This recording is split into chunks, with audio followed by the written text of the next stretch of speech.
I wanted to talk today a little bit about the St. Joseph altar. So the St. Joseph altar, it kind of reminds me of a parade float or Mardi Gras float, but it's stationary. It's an expression of joy and hope and optimism based in a recovery after a famine on St. Joseph's Day in Italy. And what we see is pictures and icons and crosses and Bibles and all kind of extravagance. And to be able to recognize in that extravagance a great hope and a great joy. The incarnation, when God became man, told us that, that reaffirmed that human life is good, right? So God created us, human life is very good. God became man, and then he redeemed us, right? Human life is good. We see even Jesus's first miracle at a wedding when there's an abundance of wine.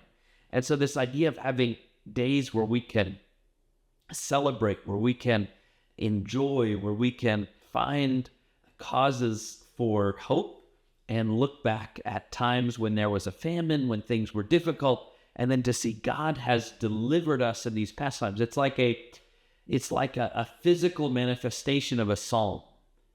So we look at the Psalms, for example, Psalm 136, and it says, the love of God endures forever. And it says he brought us out of this trial. The love of God endures forever. He saved us from this. The love of God endures forever. And so this St. Joseph's altar is a celebration. Look what God has done for us in the past through the intercession of St. Joseph. We see as well that Matthew in his gospel exalts St. Joseph. So the way that a genealogy works is a storytelling device to talk about how we determine time from one generation to the other.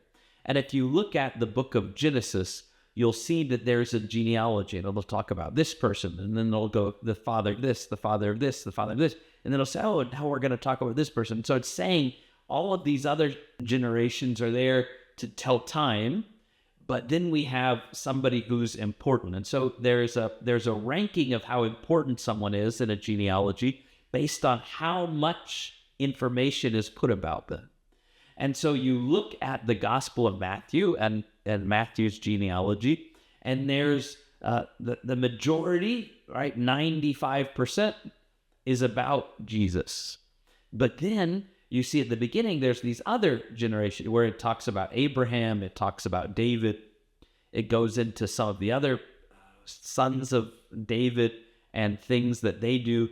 But then it comes to Joseph, and it gives us several paragraphs about Joseph. And so Joseph gets maybe 4% or 3%, Jesus gets 95%, and then all of these other people in this generation just get this little 1%. And so there's something so interesting here that Matthew is saying, look, all of these people that you know, Abraham and David, they are far surpassed by Joseph.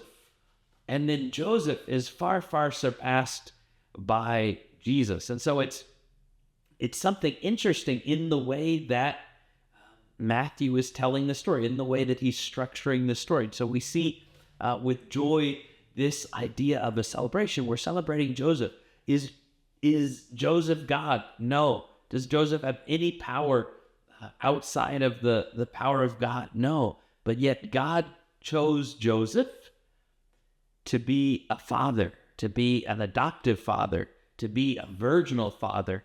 And God chose Joseph to be a man of righteousness, a protector, a teacher, a man who was courageous to go on adventures, a man who listened to dreams, and also a man of silence and quiet.